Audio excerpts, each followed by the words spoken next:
Hello! Hi guys. ముందుగా ఎర్రగడ్డలు తరిగి పక్కన పెట్టుకోవాలి. కోళ్ళు కడిగి పక్కన పెట్టుకోవాలి. ఇంకా మజ్జిబూసు అంతా ఎర్రగడ్డలు వేయించుకొని పక్కన పెట్టుకోవాలి. మసాలా, మజ్జిబూసు ఇంకా థూమ్ దంచి పక్కన పెట్టుకోవాలి. తెల్లగడ్డ, తర్వాత గ్యాస్ వెలిగించి నూనె వేసుకొని మనకు తగిన పాత్ర పెట్టుకొని, సారీ అండి నేను వీడియో తీస్తున్నానంటే మా మేడం ఏడరుస్తుందోనని తొందరగా వీడియో తీశాను కాబట్టి నేను చెప్పలేకెళ్తున్నాను.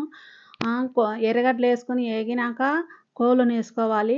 మీకు ఎన్ని కోళ్ళు అవసరమో అన్ని వేసుకోవాలి. నేనైతే ఒక డజను కోళ్ళు వేసానండి.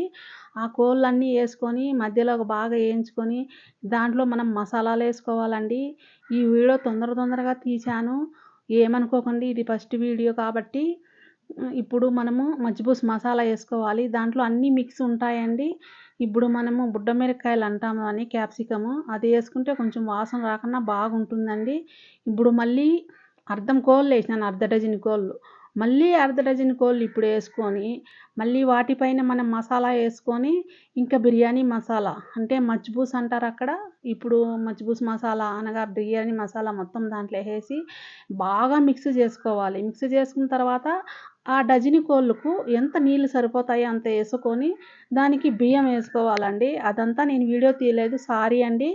ఎందుకంటే అంత టైం లేదు నాకు. ఇప్పుడు దానికి తగిన నీళ్ళు, దానికి తగిన బియ్యం నానబెట్టుకొని వేసుకుంటే ఇలాగొచ్చిందండి. సినియా వేసినాను చూడండి.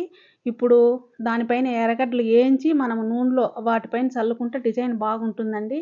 దాన్ని పెనంలో పెట్టుకుంటే ఆ విధంగా కోళ్ళు ఎర్రగా వస్తాయి. చూడండి ఎంత అన్నం చేసినానో.